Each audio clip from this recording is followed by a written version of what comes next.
All right. Good evening. Welcome back. It is Wednesday. The full crew is here.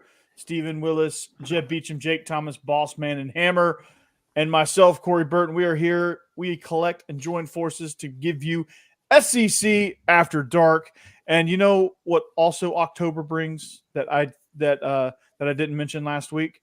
It brings us football all week long. Watching some G5 football right now. Sam Houston and Western Kentucky, and then you had some Tuesday night action, all that good stuff. So we got football on wall to wall all week from here until the end of the season. So that's exciting. But we are presented by BetOnline.ag. It is your number one source for all your sports wagering needs.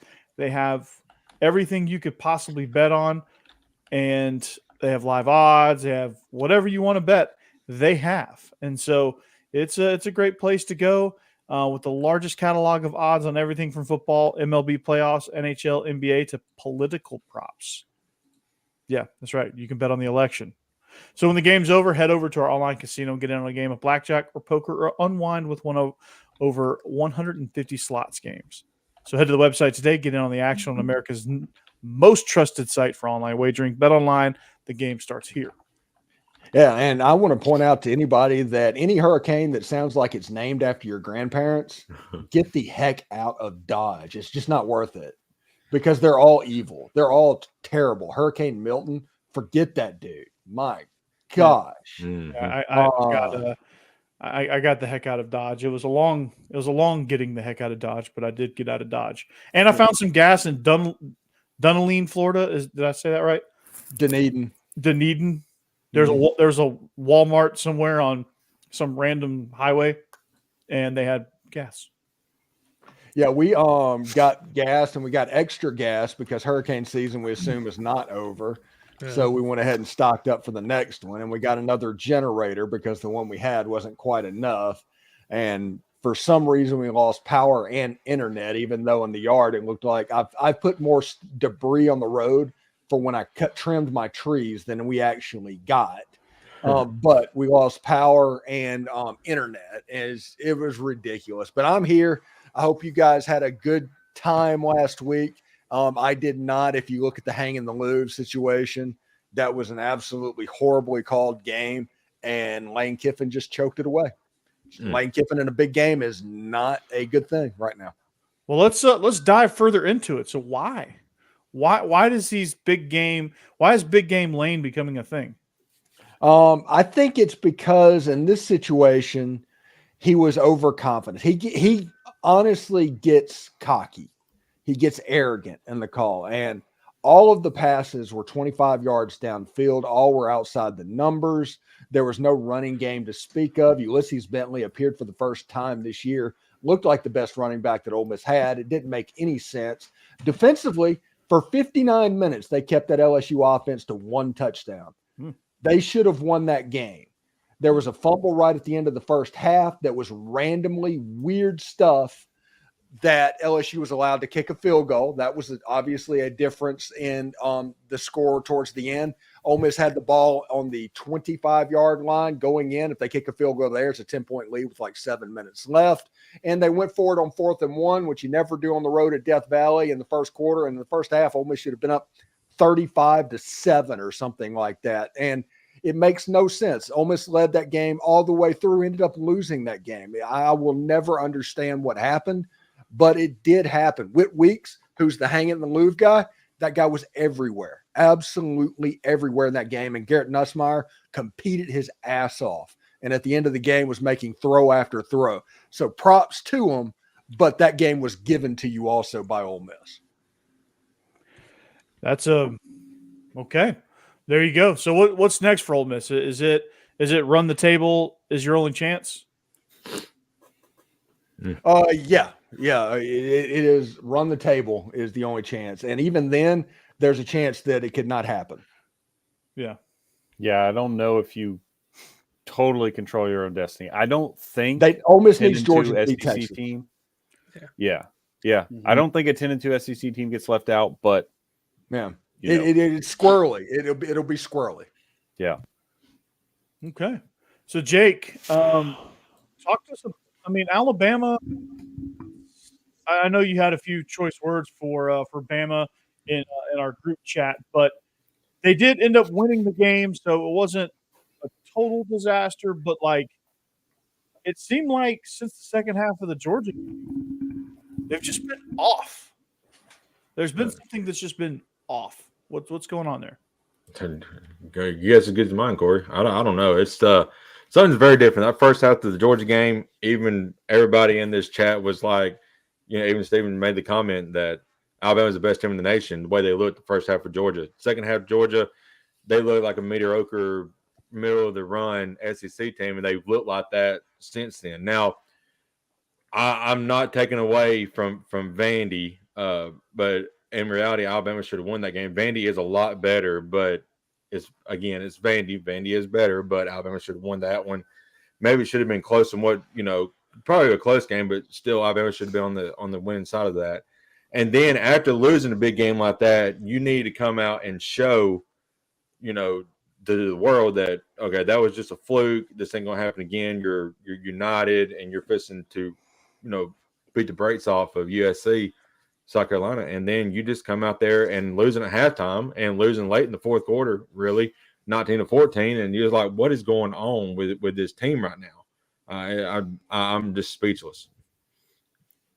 Yeah, you can kind of forgive the second half of the Georgia game because you think, they came out and they had that big lead, and so maybe they took their foot off the gas, got a little too excited, and you can't do that against a team like Georgia. So right, I get that, but after that, I don't know what's been going on since then. It's absolutely nuts. There's a chance that after this weekend, 2 out of these 3 teams are going to have 2 losses, and that is Georgia, Alabama, and Tennessee. Yeah. 2 of those 3 teams are going to have 3 losses potentially.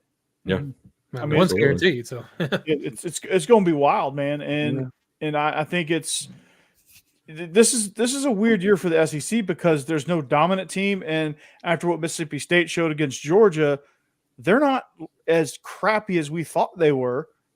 By record-wise, they are, but yeah, they are. Yeah. Jeff Lebby is building Georgia was not fired up for that football game. Yeah, but Jeff Lebby is building something down there in Mississippi State. We'll just gotta give them a few years if they stick with it. Yeah, all Ole Miss jokes aside, I think Mississippi State has got a little something. They believe in Jeff Lebby, whether that's legit or not. They believe in him, and I guess that's all that matters, right? Yeah, there's a chance that A&M 41-3s them this weekend, though. There's a very good chance. Absolutely. Yeah. We said that in 2016 too, though. I'm not getting that. That's true. Whatever it is, there's just pee running down Texas A&M's leg whenever they play a Mississippi school. I don't know what it is. Something in the water, man. We wish I could tell you too. And Corey, you talked about how weird it is. We are looking at a missed field goal to win, for Vandy winning against Missouri, and they are at the top of the SEC with no losses in the SEC. That's how crazy it is right now. Yeah, they're 2 plays away from 6-0. Yeah, they are. Really? It's crazy. It's insane. Like that. This is a bizarro world. Like because coming into the season, it was like a divided hierarchy. Like we had 3 distinct tiers of teams in this conference. And now it's all just kind of lumped into one where you got like Auburn, who's kind of scrappy, but they fight and they're just kind of scrappy. You have Mississippi State, which is the same way. And then you have like all these teams in the middle, and then you have Texas, who's just right now they haven't been tested, but right now they look like the most complete team. Yeah. Hey, remember Diego Pavia beat Hugh Freeze whenever he was the head coach at Liberty. Yeah. Diego Pavia beat Auburn when Hugh Freeze was the head coach of them. Yeah. And Diego Pavia might beat Hugh Freeze again as the quarterback of Vanderbilt. That's pretty epic if that happens, honestly. And Vandy has a chance to get to 5-2, which means they only have to win 1 game down the stretch to meet my prediction of a bowl game, which everyone thought I was freaking nuts when I said that in the year. Everybody that watched this show all summer was wondering why we kept talking about Vandy over and over again. Everybody was like, but we had way too many conversations about Vanderbilt, and now you know why, because they're legitimately good. It started because you were just trying to prop up my show, and then they proved everything I was saying and everything we were saying in as a result. And it was they made all the right moves. And to me, and I've been saying this on my show, I think the best move they made all offseason was Jerry Kill. Yeah, I agree. I think you could point to him. The best move they made all season, all off season, was Diego Pavia. Well, they don't get Pavia. They don't get Pavia without Kill. They got Pavia was first. It was Tim Beck, Pavia, then Kill. No, Pavia came after Kill because he followed Kill. Pavia was about to go to Nevada. Good thing he didn't. Yeah. And then Kill's like, "Hey, dude, I'm going to Vanderbilt." It's unbelievable what's going on in West End right now. Absolutely unbelievable. Yeah, you get Beck, then you get Kill, then you get Pavia. You got Nate Johnson without a coordinator, and then you got Beck, and then Kill, and then Pavia. Then you get to tear down your goalposts and throw them in the river. I get it. Yeah, I mean taking down Broadway. How it goes. Yeah, carry it down Broadway, throw it in the river. Yeah, awesome. This is going to sound very weird, okay? So, and I understand that, and I understand what I'm saying.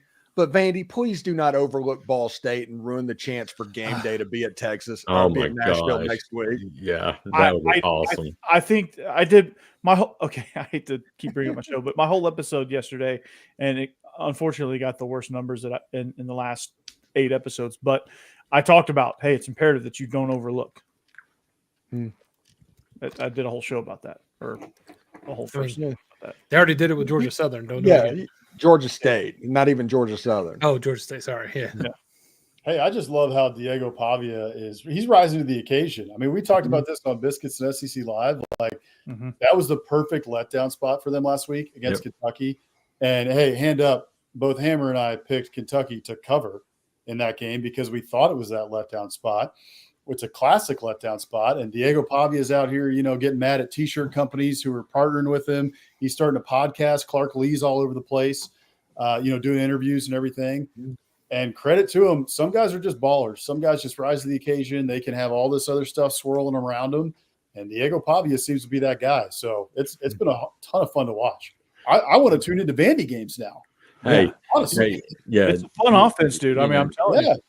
They say that, America's team is the Dallas Cowboys. No, America's team right now is the Vandy State Commodores. Vandy State Aggies. Yeah. Okay. Yeah. Yeah, the Aggies, man. That's and New Mexico State won last night, actually. Yeah, they did. Oh. But yeah, this is such a fun offense, man, because you got a guy that's a master at running it, and then you've got a guy like Tim Beck and Jerry Kill who have kind of crafted this thing, and they have a ton of wrinkles off of what they do, and it's just so much fun to watch. Isn't this based off of the Tom Osborne, Nebraska offense in the 90s? Yeah, it's a distant cousin from that. Yeah, it's a evolution of that. Yeah, a lot of like option principles and concepts. It's basically it's kind of like Willie Fritz meets Paul Johnson meets Tom Osborne mashup. Oh, okay. Okay, just say scariest thing imaginable. That's all you got to say. Scariest thing imaginable. You don't want to play it. That's what it is. It's you're gonna get screwed because I can tell you do not want to play it. Because option teams condense everything down. The difference is option teams condense everything down and try to pack the box and then flank you. Yeah. This team spreads you the hell out, and then they just try to hit holes. They hit holes and they make you play on an island. And they make you tackle, and no one has been able to do it yet. No. I am almost certain in a Vanderbilt game when I was watching highlights, I saw a veer option. You did. Mm-hmm. Yeah. You did. Yeah. It's from the gun, but yeah, you saw a veer option. Yeah, it's the same thing. And I'm looking down, it's like, is this Maryville? What is going on? You saw a midline option too. Yeah. You saw midline. Yeah, it's Paul Johnson. Yeah. They do that from the pistols, which is they. They're doing a great job too of using team schemes against them. I mean, I saw a bunch of breakdowns of film, on Twitter after the Alabama game, and they used Alabama's, I think it was cover one is mostly what Bama was running with press coverage. They were using that scheme against them. They were running the pick plays, and you would have these, wide open middle of the field that Diego Pavia was just picking them apart all game on. It was awesome to watch. I mean, sorry, Jake. No, you're fine. It was It is fun what to it watch is. Andy. Yeah. It is. He always talks about the Johnny Manziel Alabama game is what made him want to Yep. be a quarterback. Yeah. Yeah. And then He even had Johnny show and then up. Johnny Football showed up in his interview. Yeah. Yeah. Right. Surprised him. That was kind of cool. Which again made me think letdown game. It's coming. Right. Diego His Pavia, phone's he's- blowing up all week. Yeah. He's going to hear from LeBron if he keeps winning, and he's going to be he's going to be courtside flying private jets everywhere. Yeah. Vandy already has Skip Bayless tweeting every day. Oh Lord. Jeez. Yeah, that's bad. I don't know who the equivalent of Drake is these days, but yeah, he's going to be on a flight to wherever the newest rapper is. He's going to be front row. I guarantee you. They get a couple more wins. Watch It out. definitely ain't Diddy, that's for sure. That's right. So But Yeah. just handle business against Ball State, and Vandy's getting one more. I don't know who it is, but they're getting one more. I agree. Auburn, South Carolina, they got a couple. It's Of Auburn. It's gonna be Texas. Auburn for sure. Texas. right. Yes. Texas. Better watch out. But no, it's going to be It would, Auburn. it would be hilarious if they beat two number ones. That would Hey, be. they're what 5-1 all time against Texas, something like that. That's So, right. Yeah, they own Yeah. all-time record. Yeah, They 7-3, own there you it. go. They're the only team in the SEC with a winning record against Texas. Yeah, That's right. God, that's just so. I love They that. haven't played since 1920, and back in the early part of the century, Vandy was hell. Yeah, Yeah, Yeah. really, Yeah. that's the Looks like point. they're back. yeah. Vandy's back, That's baby. back like when the Yale and Harvard and all those rich boy schools were dominating football. Mhm. Vandy was one of them. I think the worst loss that Ole Miss ever took was 92-0 or something like that to Vanderbilt. wow. In like 1913, Steve was there. Yeah, Back when Yeah, all the nerds. I think it was a junior. Yeah. Steve was a GA there. All right, let's talk Georgia, Texas. All right, let's talk Dogs, Texas. This is a matchup that everyone and their brother is picking Texas, right? Because why not? They've looked like they're the most complete team. They have Sarkisian calling the offense. They ran a mud hole through Michigan, which that win doesn't look quite as good now. This is the first good team they've played. Yeah. Yeah. They haven't played an offense. We talked about this on SEC Squad. They haven't played an offense that is. I've participated for the second straight week, by the way, Steve. You should They haven't. get your flowers, man. Oh yeah, they haven't played an offense that's ranked in the top 70 yet. And so, but then you got Carson Beck, who is in a weird place right now because he's not somebody that he's proving that he's not somebody that can elevate the talent around him. He's so dependent, and Mike Bobo's scheme is so dependent on having superstars like Brock Bowers, Ladd McConkey, and then the running backs they had, Milton and Dejon Edwards. They're so dependent on those guys being just superior talent that they don't know how to really function, and you're not really getting a really clean looking offense right now. They have spots, they have flashes, and when they adjust, they're okay, but it's just strange. It's not terrible, it's not great. It's just you get some great, some terrible, some great, some terrible, and it's just like a roller coaster. And they've also been beat up a little bit on the defense side of the ball. Am I not wrong? Yeah. Am I wrong there? Yeah, no. They you're not. have. They got Michael Williams back, so that'll help. And then their best corner hasn't been playing all year. He's a freshman, Ellis Robinson. But he will be playing. But he's their best. I can't remember his name. Just forgive me. This is horrible pod. But the linebacker that played in the Under Armour game a couple of years ago, Wilson? Raylan Wilson. How's he doing? He's great. He's been great. Him and CJ Allen have been like the bright spots. Like teams have a hard time running against Georgia because of those two. Defensive line has been a little bit disappointing. They just haven't quite found the right rotation there. But those two linebackers, Raylan Wilson and CJ Allen, both are making lots of plays. Okay. But yeah, The Raylan kid- Wilson from Tallahassee. The key to me in this game is Georgia cannot afford to start off slow like they have. It seems like every first half this year. Every game. Every Yeah. single game. They've started slow. Texas is probably going to put up some points, so Georgia's got to match them and got to get a couple of stops. So, that's the key there is can that offense wake up enough for Georgia to hang with Texas this week? They got a Yeah, fight in the game. Yeah. It's a start. That's a start game, is what that is. Right. Georgia needs to be the front runner in this game and put the pressure on Texas. Texas cannot be allowed to front run in this game because if that happens, Georgia has no chance of winning it. No. Yeah, but I if think- Georgia can jump on them, they have a shot. I think that will be kind of fascinating to see how Texas offense does, because I had this, of course, with Tennessee. I've already seen this where you kind of get this image built up of how good your offense is based off the talent level you've been playing, and then you hit teams that are much better defense and it doesn't really hold up. So I don't know. Yeah. So, and like you pointed out, Texas hasn't really played a great team yet. So it'll be interesting to see if their offense is really as good as it looks. And all apologies to Mississippi State. This is their first really big SEC game that Texas is going to play. And I don't know if Texas is ready for the intensity that they're going to see, because Georgia's coming into that game as an underdog. Kirby Smart, a freaking master motivator, gets to actually say this team is supposed to beat the hell out of you. That's right. And this is the same coach that had his team believing when they all beat TCU, everybody thought we was going to win 7 games, even though they were preseason unanimous number 1. And they were picked to run the table too. Yeah. Yeah. So, And hey, yeah. He's a good salesman. If Quinn Ewers gets over on that Georgia sideline, watch out. Kirby Smart, he might give him a nice may little push shove. him. Might Might give him a little. might give him the business. Yeah. Love. Did you hear Well, if that happens, Quinn Ewers is basically Christian McCaffrey with an arm. So if that happens, he might tear an ACL or something. Yeah. That's right. That's true. Kirby's going to take him out. Yeah. Does Texas have a QB issue? Because I saw that tweeted out this week or on X was, they may have a QB issue because, Archie Manning has looked really good, in his playing time a little bit. And Quinn is, he's kind of been hurt this year. So do they have an issue? I think Quinn is their guy, but Archie's sitting over there like, man, I may dip this year if I don't get any more playing time.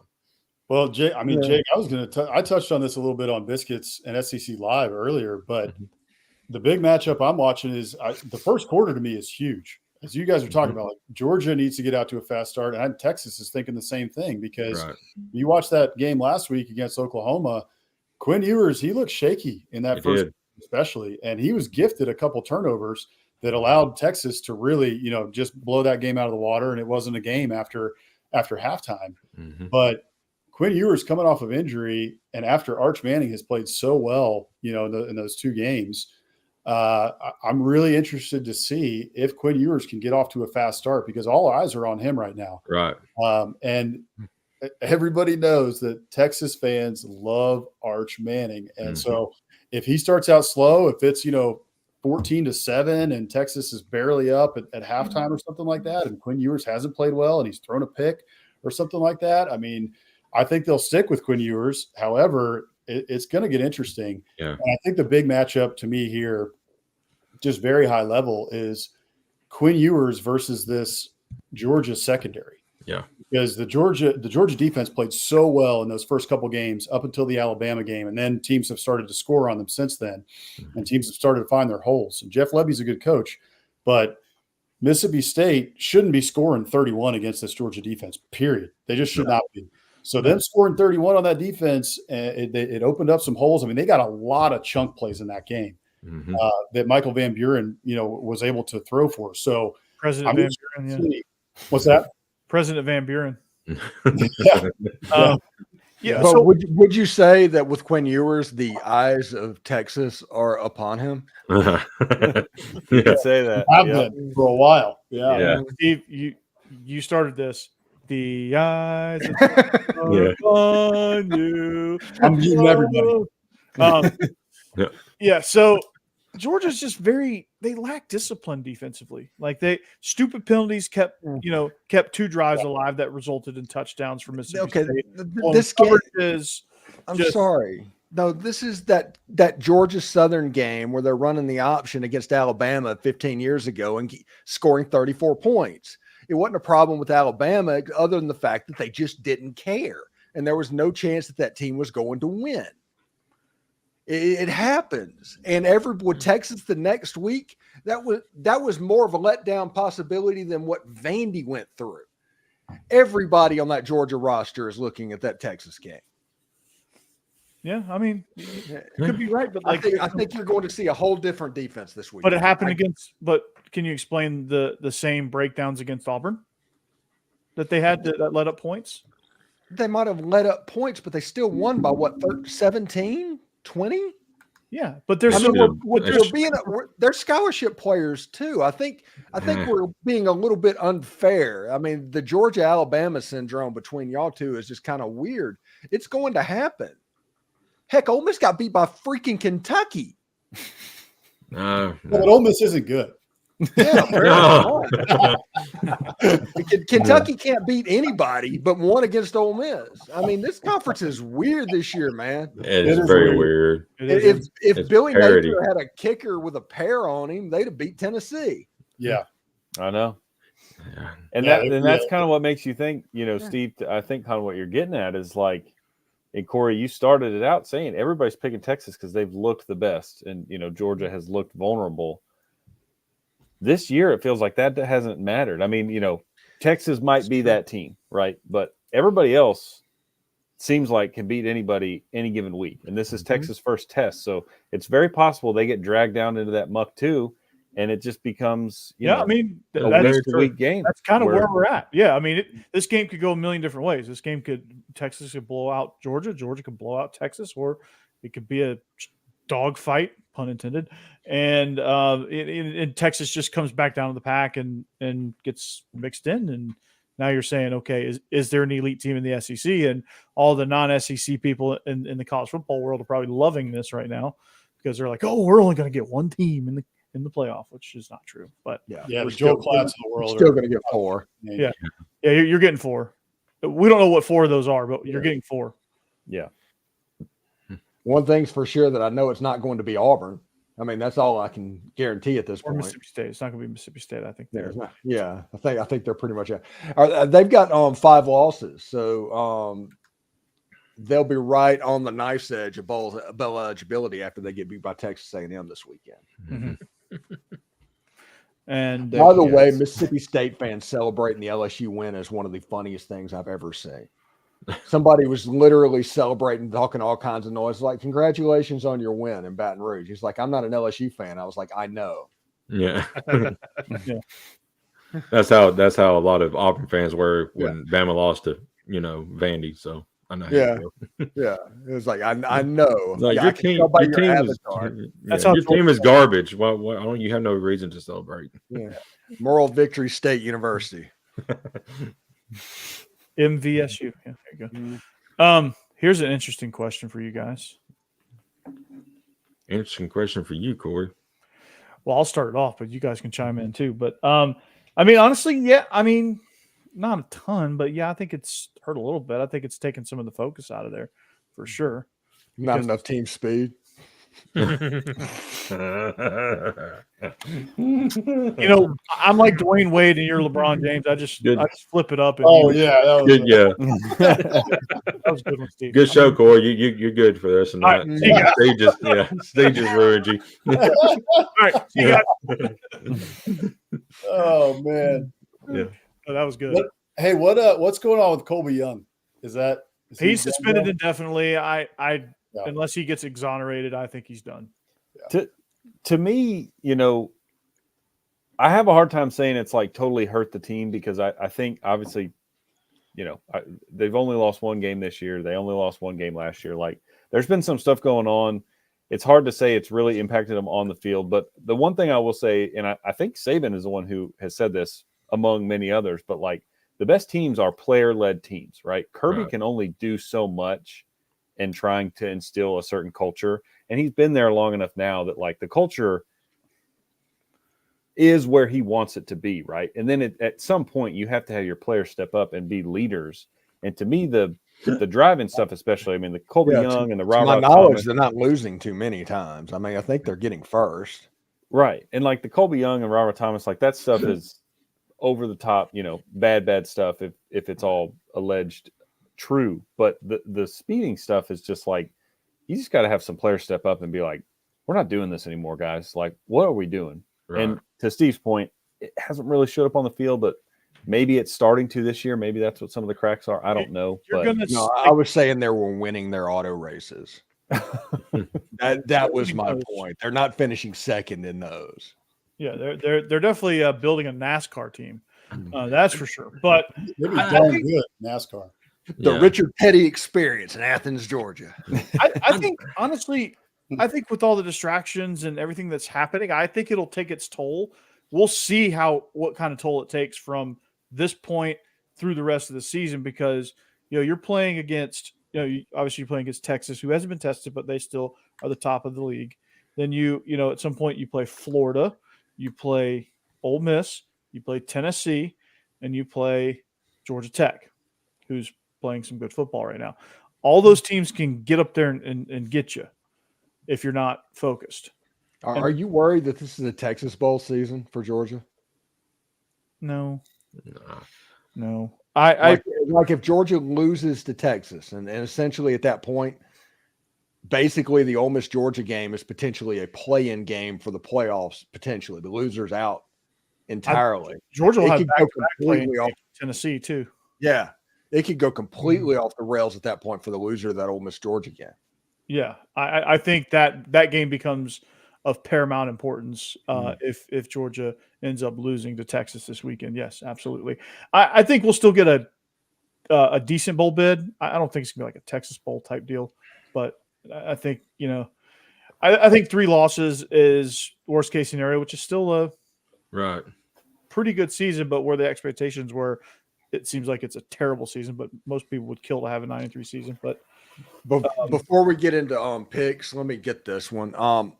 Ole Miss goes so quickly, Lane cannot call the plays. They need Charlie Weiss calling the plays for the quick turnaround type stuff. Lane doesn't have the time to completely run the offense. He basically has veto power. I think you will see a situation to where it looks remarkably similar to how it always has. But in the overtime period, for instance, the rumor is that Lane took over play calling in that overtime period that resulted in an offensive pass interference, a delay of game, and a 57-yard field goal. So I don't know that Lane is going to take over the play calling, but we'll see. I think that would be that would seem like a desperate move and a move. Yeah, they don't need to do that. They don't need to panic. On tomorrow's show, I actually did a breakdown. Jackson Dart has thrown 14 incompletions this season on passes that have been less than 10 yards downfield. And Ole Miss has already thrown more passes over 20 yards downfield than they did all of 2023. So if Ole Miss will just handle the middle of the field and go short to long, the big plays will happen and all of that, and things will start to make more sense. And Ole Miss has a chance to be a pretty good offense and get on track pretty consistently, because if Jackson Dart gets into a rhythm, we've all seen how good he can be. Yeah. Just get back to what you do. Yeah, You're away from your identity. You've got to use that part of the field. That's what he does best. Get him in a rhythm and then let the offense kind of be what it is, because we've seen him be really good. You think they just kind of do you think they just kind of started feeling themselves a little too much and started thinking they needed to be a big play offense? Or? I think that Trey Harris is the best player in the entire country. He's good. And everybody knows he is, and especially Jackson Dart. And then if there's a tie and he's covered, they throw it up and it downfield, and they're relying on that too much at this point. I think Ole Miss, if they get off of that and just kind of let the offense run and do what they need to do, they're going to be fine. They're not far off. I mean, they've only trailed for like 7 minutes this whole season. But before you get off that, could you have one of them call Tennessee and teach our quarterbacks how to throw it up? It's kind of funny that we have really similar offenses. Although you do wonder if Tennessee's just teaching quarterbacks to run out of bounds. Yeah, with no time left on the clock. Yeah, that's the strangest thing. What is Yeah. going on? Yeah. What's the worst that can happen? You throw a pick six? Who cares? It's the end of the game. Let's play the game. And that guy was open in the back of the end zone, man. Yeah, wide open. Yeah, Nico. Well, that must be an epidemic, because they're teaching. It's not run out of bounds, but Ryan Day, they're just running up the middle and running the clock out, sliding with no time left on the clock at Ohio State. So we can tell who's Joe Milton fans. That's for sure. Hey, we got Will Levis with the Titans just running over, ball boys and people with chains and breaking the legs. So. Oh, that poor guy. Yeah, that looked like that hurt. Had the air cast on. He got pushed, but yeah. It is interesting. It's like Mike Leach, rest his soul, said one time. He's you're either coaching it or you're allowing it to happen. Whenever two players just run out of bounds at the end of the game, there's something kind of wrong. Yeah, absolutely. Hey, you know what time it is, guys? Picks. Picks. These picks the lines are presented by betonline.ag. Let's get into it.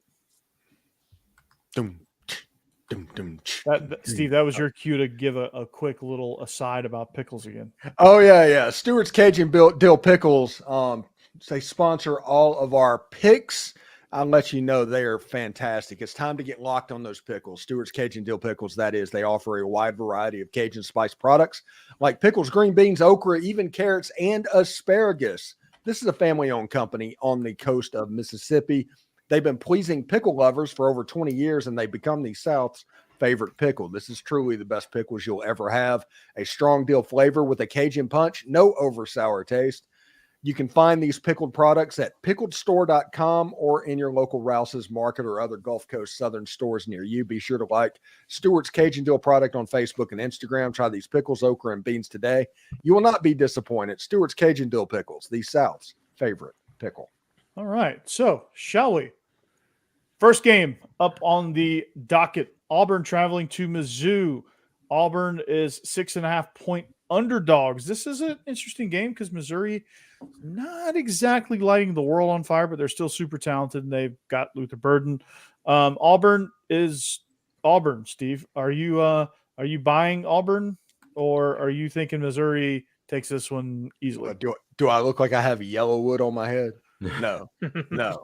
I am not. The only yellow wood that's going to happen is going to be a Missouri helmet knocking them out. After the Texas A&M game, that was a wake-up call. They kind of got right against UMass. Hugh Freeze is due for another stinker or two this season. So Auburn fans, get ready because it's coming. I expect Brady Cook. I expect Brady Cook's going to kind of cut it loose a little bit, and they're going to get right before I think they head down to Tuscaloosa next week, if I'm not mistaken. Yeah, absolutely. I think Brady is going to cook. Yeah, I'm picking Missouri. I thought about this one, and I was kind of on the fence of it when I went on SEC squad last night. And I picked actually my SEC squad's going to be Auburn, but I thought about it, and I'm like, Auburn's not going to win this game. Brady Cook's going to cook. Yeah, I pretty much agree with y'all. I think Missouri was obviously they were ranked too high at the beginning of the season. I don't think they're as good as people thought, but honestly, I mean, they barely beat Vanderbilt, and we've learned since that Vanderbilt's actually a good team, and they did get just destroyed by A&M. I don't think anybody saw that coming, but I still think they're a good team. I do not think that about Auburn. So just one touchdown, I say they're gonna cover that. Yeah, they just freaked out against A&M. Yeah. They did. Yeah, I'm picking Missouri as well. And Hammer, you mentioned a couple of times already on this show previously, but I think Missouri is missing their long kicker. You know, the big boy kicking field goals. They kind of struggle with field goals this year. And going to Auburn real quick, guys. You know, Auburn needs a win desperately here, and because you look at their schedule. You know, I was looking at the schedule and I was thinking maybe they get UL Monroe. UL Monroe is 5-1 right now. They're really pretty good football team. So that's not an automatic win for Auburn right now either. And you still got A&M, Alabama, guys like that on that schedule. They need to win desperately, or that seat is going to get extremely hot for Hugh Freeze. Now I've got to look that up. Yeah, UL Monroe is 5-1. Yeah, I think their only loss is to Texas. Yeah, they're not General Booty. No, they're he's pretty leading good. the troops. No, they're generally good. Yeah, they're generally good. Yeah. I like where this is going. Yeah. Yeah. So, Becky is taking Missouri, by the way. Cassidy is too. Well, I'll buck the trend. I'm picking Auburn. Jake, you kind of touched on it there. I just think this is desperation. I don't think they win the game outright, but I think they can cover the spread coming off a bye. They can muck this game up. Hopefully, Jarquez Hunter gets more than 10 or 12 carries like he's been getting. But I think Auburn can cover this. And kind of another desperation heave, as you can see, standings wise. I need to make up some games on y'all, so I'll go with Auburn. Hammer, before you give your take, Hammer, I watched y'all's guys show early, and you made that comment. That is a great point. Jarquez Hunter needs to be more focused in this offense, especially with all the turnovers that Peyton Thorne and Hank Brown has had, like you said. So I don't know why he's only getting 13 carries a game. It's almost like a similar situation a few years ago when they had Petway. I really thought Petway should have been the focus of that Auburn team, and they only gave him like 15 times a game as well. So Jacquez Hunter's got to take over this game, I feel like, and for Auburn the rest of the season. Yeah, You I know, agree. you know what's funny? If Gus Malzahn was the coach at the Auburn team, they'd have 2, maybe 3 losses. That's it. Yeah, that's a good point. True. Mm-hmm. This game to me, first of all, is a makeup game as well. I was sitting pretty, looking hot early in the year, and I have fallen back to earth, and I'm way down in the standings now. So I'm trying to pick up some games on y'all. But also, I think Auburn has been right there. If they didn't have some of these turnovers that they've had, and Peyton Thorne's been turning the ball over, and some of the dumb decisions, like the 4th and 1 against Georgia, and things like that, Auburn's right there. And I think they're going to jump up and get somebody at some point. And to me, I've been watching Mizzou for a lot of weeks now, and they haven't looked that good. And they looked good against whoever it was, nobody last week, UMass, 45-3. Okay, throw that one away. That doesn't mean anything. Yeah. But in the games that have mattered, like against Boston College, against Texas A&M, and there's one more that I'm forgetting, but they've been so. This team is supposed to be super talented. They had a ton, like 70% of their production coming back, and they're coming off of a bowl win against Ohio State. Their fans are, riding high, feeling like this team should be a playoff team, and they have not looked like that one single time this year. Yeah. So Auburn, I know it's on the road. That's what's going to make it difficult, but I think Auburn can jump up and get them here as long as they're able to protect the ball. And that's a big, big if. But if they protect the ball, I think Auburn can win this game. So I'm going to take Auburn. Auburn had a 14-point lead late in the game against Oklahoma and squandered it somehow. Yeah. And I mean, they've been in every game. California, they was in that game. So it's just a weird thing right now. Auburn, their record could easily be flipped. Absolutely. Yeah. All right. So speaking of Oklahoma, they host South Carolina, -2.5 favorites at home as they host the Gamecocks. Steve, are you buying South Carolina after that performance last week? Kind of, but it's more than I'm not buying Oklahoma at this point. Oklahoma against Texas did not look like a competitive football team. And they have problems at the quarterback position, at the wide receiver position, on the offensive line. And if you have problems on that offensive line going against that South Carolina front, you're going to have problems. And this being a 2.5-point game, it's essentially a pick'em game. And that makes me wonder, do I think South Carolina is going to win this game outright? And honestly, I trust, believe it or not, Lenore Sellers more than I do Michael Hawkins at this point. And Sellers looked all right against Alabama. If they had a competent offensive coordinator a week ago, they beat Alabama. They do. They just go through these lulls to where nothing seems to happen, and it's absolutely ridiculous. But South Carolina should have probably won that game. I think South Carolina is going to get the win against Oklahoma and Norman. Yeah, I agree with you, Steve. And for all the problems that South Carolina has, I think they have the advantage in the quarterback battle. I think they have the advantage in the pass rush, although I think Oklahoma's defense overall is slightly better. I think South Carolina's definitely on the back end. They're definitely better on the back end. Yeah, but South Carolina can get out after the passer, and I think that's all that's going to matter because they're not going to be able to push it down the field if Hawkins is running for his life. So I like South Carolina in this. I think they do enough to win. This will be an ugly game, but I do like South Carolina. Oklahoma to be better with Jackson Arnold as the quarterback. I will die on that hill. I think they might should have stuck with him. I'm gonna be honest with you. And I wanted to pick Oklahoma in this one too. I really did. South Carolina, I think they've lost a lot lately, just like Oklahoma has. But I mean, they barely lost to LSU. They played Alabama to the wire. Yeah, they had that game against Ole Miss where they just didn't show up at all for the game, which was crazy. But you're right. Oklahoma just has no offense, no offensive line. I'm with you. I think that Hawkins, I like him, but he's a true freshman. I'm not going to trust him to win. So I'm taking South Carolina to win that one outright. Yeah, I'm taking South Carolina as well. And it has nothing to do with last week's performance. It's just, we talked about on this show, Stephen brought it up several times. The offensive line play for Oklahoma is just absolutely garbage. And Kennard was in our backfield a lot last week. And we have some pretty good playmakers up front. So he's going to be living in the backfield this week in Oklahoma. So give me USC here. Yeah, Becky's taking Oklahoma, and I'm assuming that's just because she needs to make up games. Cassidy's taking USC as well, South Carolina. Yep. I'm rolling with the Gamecocks too. Same reason y'all said. I can't trust Oklahoma, their offense right now. I don't know why they're favored in this game. So I'll go with South Carolina. Beamer ball.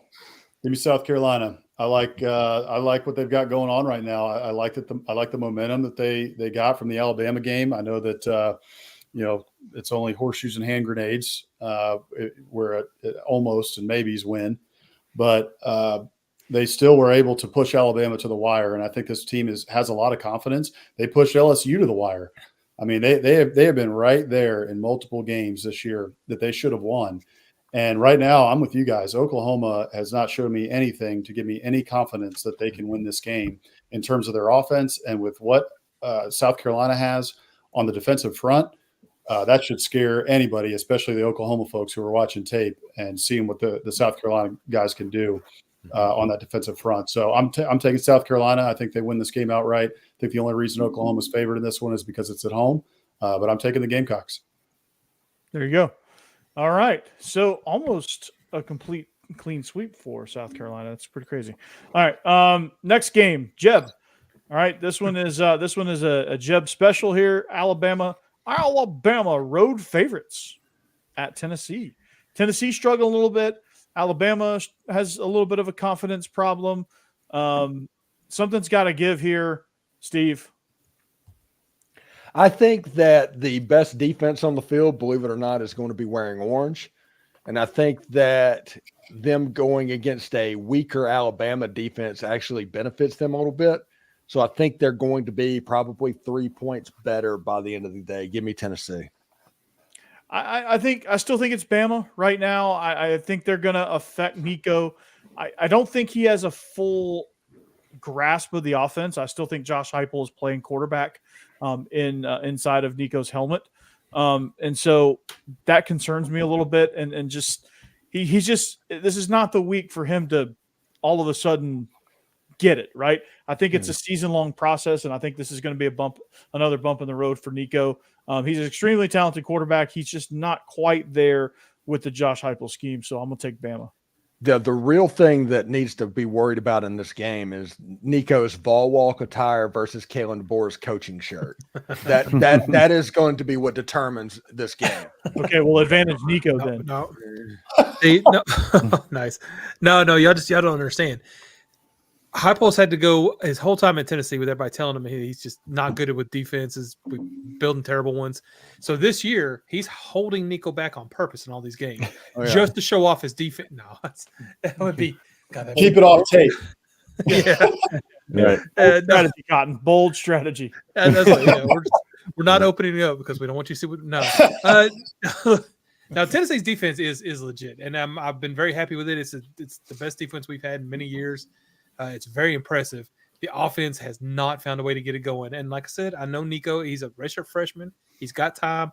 I just don't think this is his year. But if they do find a way to figure out that offense, even just a bit, Alabama's defense isn't any better than some of these others we've seen so far.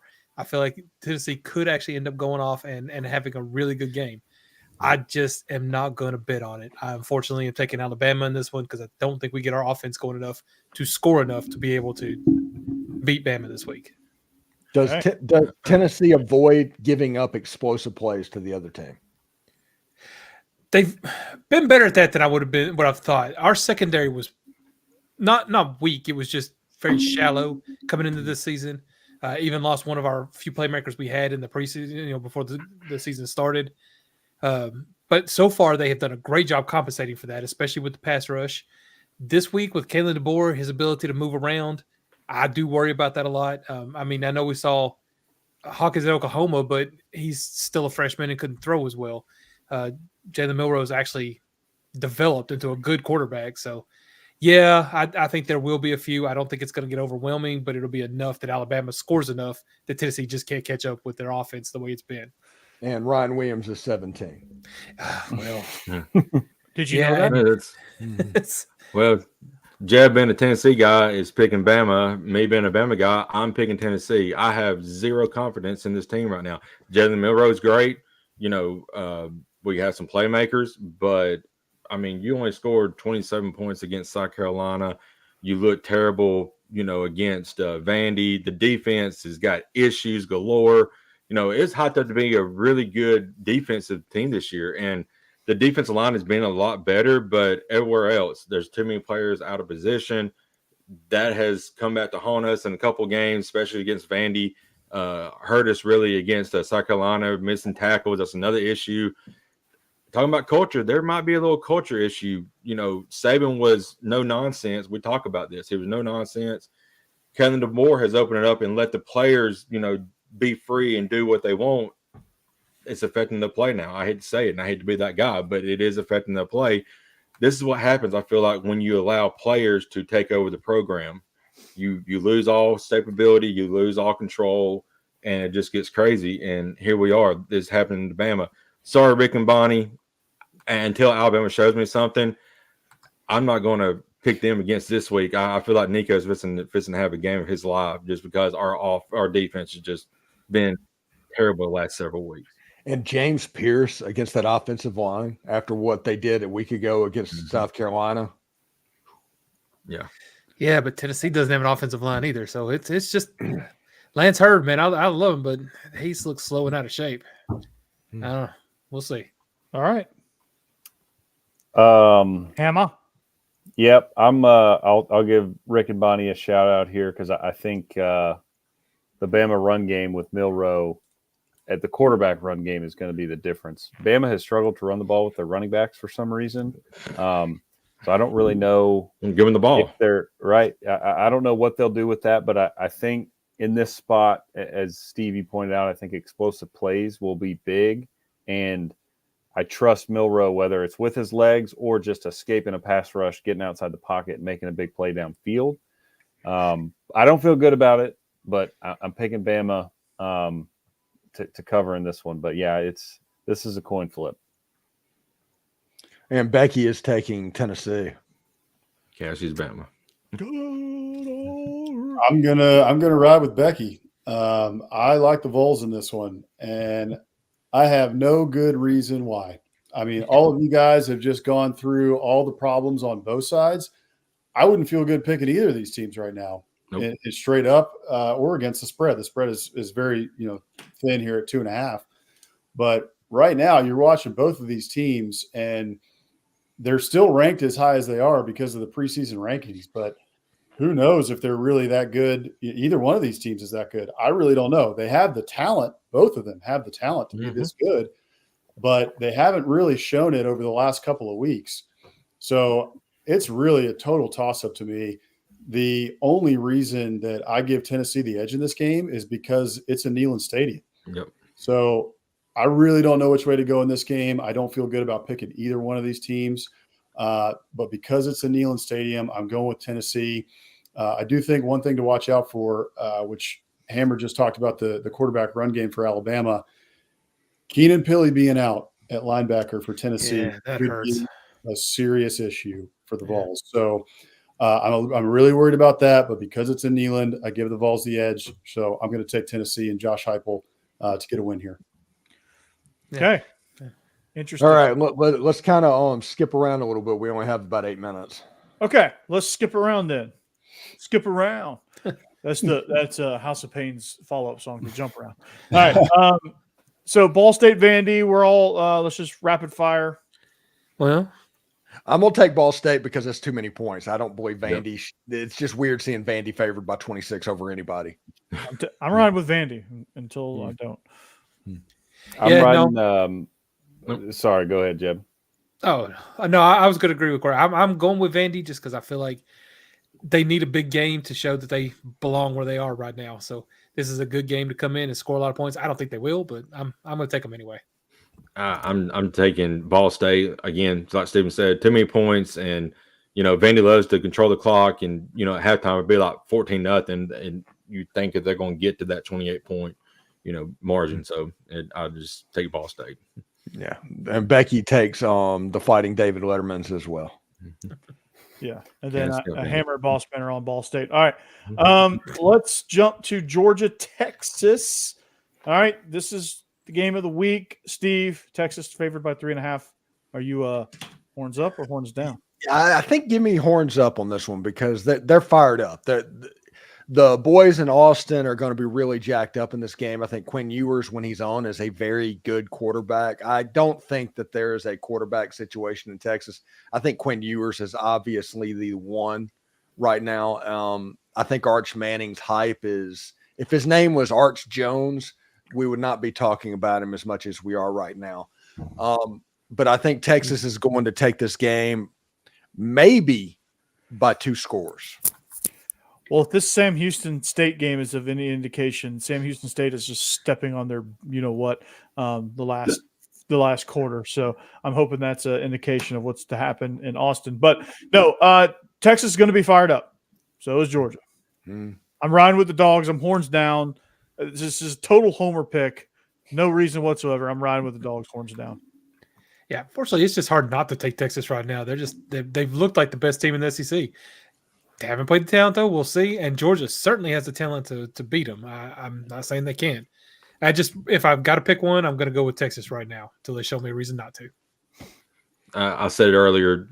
Georgia's got to start out, hot in this game, and they haven't done it at all this season, and they need to in this game. I just don't see them doing it. So give me Texas. Becky would never take Texas. She hates Texas with the fire of 1,000 suns. So she'd give her Georgia. Cassidy has got Texas. Shout out Becky. We're going horns down here as well. I think. Nice. Look, Kirby Smart as an underdog. He's won like both of them. It's exactly. It doesn't happen often, but he's actually a legit underdog in this game.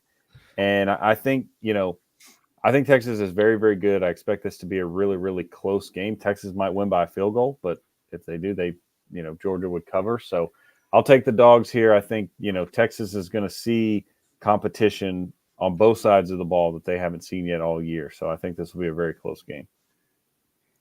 They're going to see competition in this game that they haven't seen in 5 years, honestly. They haven't seen since the Sugar Bowl in 2008. Yeah, that's right.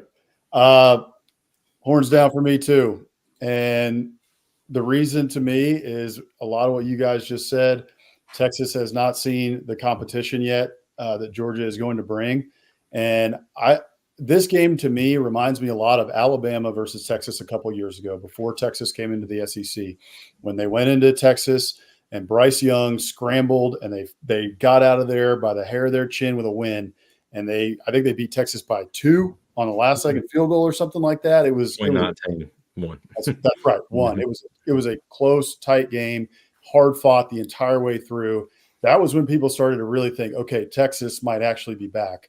And then the next year they go into Bryant-Denny and beat Alabama. So to me, though, this game is more like that game from a couple years ago where you've got a team like Georgia who's got all that talent, who's expected to win. Now they're not favored in this game, but Georgia expects to win every game that they play, just like Alabama always does. So I think that in this game, Georgia has the talent. They're just a little bit too much for Texas. I think Quinn Ewers is going to struggle a little bit.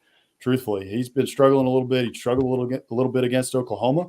I think he's going to struggle against this Georgia defense. I think they're going to score points, but I think Georgia is able to hang with them and score a little bit more. So I'm taking the dogs in Austin. Corey said he's picking because he's a homer, but I know why you guys are picking because you're homers too, because y'all Yeah. Hey, That's right. That's fair. And for all the Ole Miss fans watching this game, you need Georgia to win this game. Yeah. You pretty desperately need Georgia to win this game. Yeah. Rick and Bonnie said it best. Everybody needs Texas to lose this game. I want them to win, so everybody has one loss. I like that. Well, Parity. This is gonna be interesting. All right, so It's weird that the only one that's probably rooting for Texas in this game is Oklahoma. It's like, oh, see, there's one. Right. yeah, it's not our fault. They're good. We should hit on Arkansas LSU because that's a fun one. Yeah, let's do it. All right, honestly. Arkansas hosting LSU. LSU is the road favorites. Steve, LSU's got a little bit of resurgence. They showed you something. Are you buying it, or was that just I'm buying it more than I'm buying Arkansas at this point. Like I said, Ole Miss should have won that game. That game was gifted to LSU, but Nussmeier made plays. This was a tough dude that just competed all the way to the end. Bobby Petrino in Arkansas is they're going to compete. They're going to score points, but Taylor Green, is he the quarterback before Tennessee's cheap shot on him? That is what you have to figure out. I think LSU is going to get rolling on Arkansas's defense and be able to score some points. So give me the Tigers. Yeah, I don't know if I buy them long term, but I buy them enough in this game to be able to do something. They've kind of struggled on the road, so I like to see kind of how they react. But it's such a small spread that I'm going to take LSU to win this one. They probably win by 10 to 14 points, I should say, and I think they get a win here. Yeah, I kind of agree. Arkansas has not been great at getting to the quarterback, and Nussmeier's been playing pretty well with his offensive line, keeping him pretty clean. And I feel like that's going to happen here, and he's going to have a decent game. Arkansas, I mean, they were good, especially against Tennessee, at slowing the game down, kind of keeping our offense off the field. It really worked for them. But I don't think they're going to be able to do it as well against LSU because our offensive line was having trouble. LSU's is not. So I'm taking them, LSU to cover. I'm taking Arkansas, and the reason being, Hammer Bossman, I'm stealing your guys' thunder again from your show tonight. You guys talked about Bobby Petrino having 2 weeks to prepare for this game. It's going to make a difference. Now, Nussmeier is a really good quarterback. He's playing out of his mind right now. But you give Bobby Petrino 2 weeks to prepare for an opponent, you're going to see probably some knickknacks that you hadn't seen yet from this Arkansas offense. What about some patty wax? Maybe, he might bring a motorcycle on the field. Who knows? I don't know what he might do. But I would buy that T-shirt. I would think. I would absolutely buy that T-shirt. But I just think they're going to do enough to at least cover this spread here. So give me Arkansas. Becky is taking the Hogs in that one, and we're all hoping that Hog Tua is okay and ready to go in this game. Cassie's taking LSU. Yep. Jake, you alluded to it there. I'm taking Arkansas. I think coming off of a bye, it's another night game. We just saw that atmosphere against Tennessee. And I think I liked what I saw from LSU's defense a week ago, obviously. I think, what they did against Ole Miss was better than I expected them to be able to do. But I'm still not convinced that they are a great defense, right? So I think, again, Arkansas can move the ball and score some points here and cover the spread or even upset them outright. So I'll take the Hogs. Woo pig for me. I'm taking the Hogs as well. Jake, you touched on it. We talked a little bit about it on Biscuits and SEC Live. I just think that Bobby Petrino having 2 weeks to prepare for this team is a big deal. And LSU secondary played a lot better last week against Ole Miss. It's the best we've seen their secondary play. Yeah. And they took a couple of shots, but they bent and didn't break. And they were able to get to the quarterback a little bit better last week, which helped their secondary. But I still don't trust them. I don't trust their secondary. And Bobby Petrino he's been good all year. He's been good all throughout his career at getting shot plays, at getting those explosive plays. So I think they're going to be able to get some explosive plays against this LSU defense. And Hammer called it out on Biscuits SEC Live. I've never heard it called this, but Vietnam at night, baby. That's what we call my hometown, Vietnam. Vietnam. It is a tough place to play again at night. And it has been since Sam Pittman's been there. They beat Texas at night. They whooped Texas at night a couple years ago. And then we just saw them beat Tennessee at night. And now you got LSU coming off this big high win. Arkansas is coming off a bye week. And they've got them at home, and you got them at night. I just really like this spot for Arkansas here. I think LSU is a good team, and I think this is going to be a knife fight in a phone booth all night. But I think Arkansas comes out on top, probably by a field goal or so. Yeah. Vietnam, that's a Bill King special. Yeah. Arkansas is another team that, they looked abysmal in that fourth quarter against Oklahoma State, but they could be undefeated right now as well. Yeah, they could. Mm-hmm. Yeah. Absolutely. All right. We're all on A&M for good reason. Mississippi State is relatively garbage, and A&M has found something with Mike Elko, and I think they're starting to get into a groove. Last game. The last game that we're talking about is this Florida game that's coming up, but Dan Mullen ruined one of my favorite jokes of all time. And this is that week that I actually get to talk about that. Mm-hmm. And the joke was that the Atlantic would beat Florida before Kentucky would, and now Kentucky's won 5 in a row. Yeah. They're looking.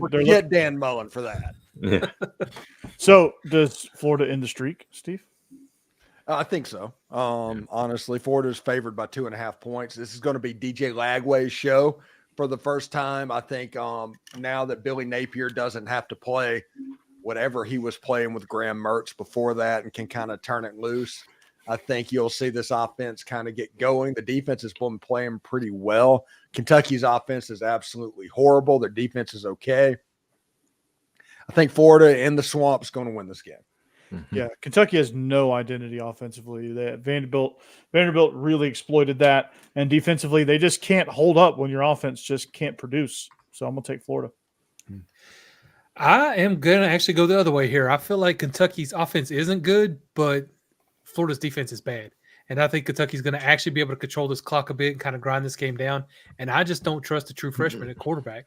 You know, he threw a couple picks against A&M. He wasn't great against Tennessee the little time he played. When I actually got to watch him, he's got all kinds of potential. I think he's another one. He did throw a heck of a pass at the end of regulation. Yeah, he did. Oh yeah, he'll be a great quarterback at some point. I don't think it's right now though. Yeah. I think Kentucky can get this one, and I'm going to take them to win.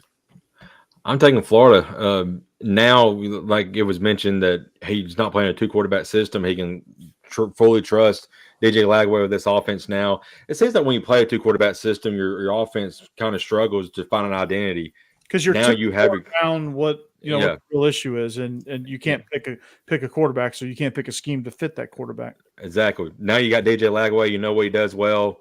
He's going to fit that offense and mold around him, and Kentucky's got issues big time. And really, Mark Stoops and Billy Napier needed a win here, and giving Billy Napier to get a big win in this situation. Be on the lookout for split zone read with DJ Lagway in this football game. Yeah, I think you're going to see that make a resurgence for the first time since Anthony Richardson. That's a good point. I'm taking the Gators too. I think they need this win. You look at the rest of their schedule, I think everybody else on their schedule is ranked currently with the exception of FSU. So they got to have this one. It's at home. I'll take the Gators. All right. I'm taking the Gators as well. And I think they found a little something last week against Tennessee. I think their defense looked a lot better. And I know DJ Lagway's a young quarterback, so it's going to be tough for him in his first start and his first full game, but he's super talented. And I just think Kentucky's like, right now. I just don't trust Kentucky. I know Florida's not good either, but the fact that this is also in Ben Hill Griffin Stadium gives me the Gators. It tells me that the Gators are going to win this game. I think it'll be close. I think it's going to be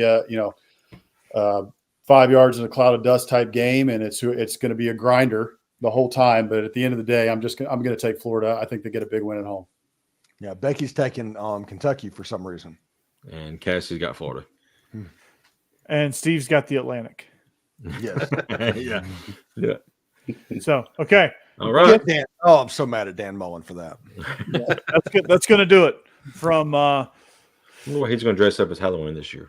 From Nashville to Florida to Texas to Vietnam.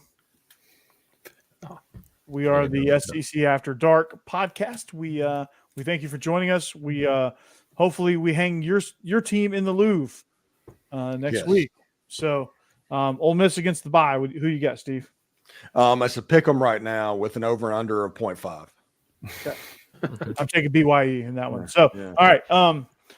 That'll do it for us. For Boss Man and Hammer, check out Biscuits and SEC Live. That is a great show. If you aren't on it, you're missing out. Check out Jeb at Olin Mills. Check out Jake at Tide Talk Live, the best Bama show out there, in my opinion. And it's soon to come to this channel. Maybe stay tuned on that one. Jake will have updates as he goes. And Stephen Willis, I think you're up to like 14 million subscribers now at this point. Pretty much. And I didn't know 14 million people were crazy about Ole Miss, but it is what it is.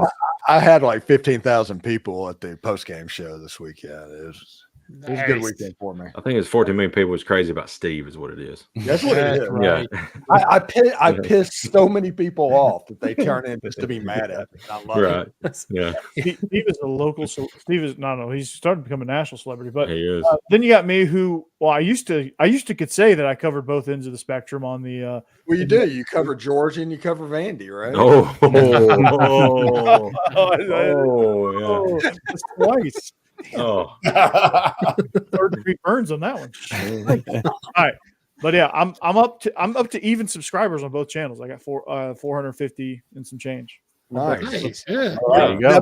Then everybody that's listening to this show and watching it, go subscribe to Locked On Vandy and get him to 500 so we can partially monetize his channel and he can start making money from this. But not the Georgia one. Yeah. Yeah, hit both of them. Why not? While you're at it. All right, so that's going to do it. We'll see you back here next week. Better than ever. Follow us, like, subscribe, like all of our channels, like all of our accounts, and let's get it done. Hope your team has a great week this week, unless you're Texas. Horns down. Go Dogs. Anchor down. Howdy toddy. Go Vols. Roll Tide. Good Jacob. man.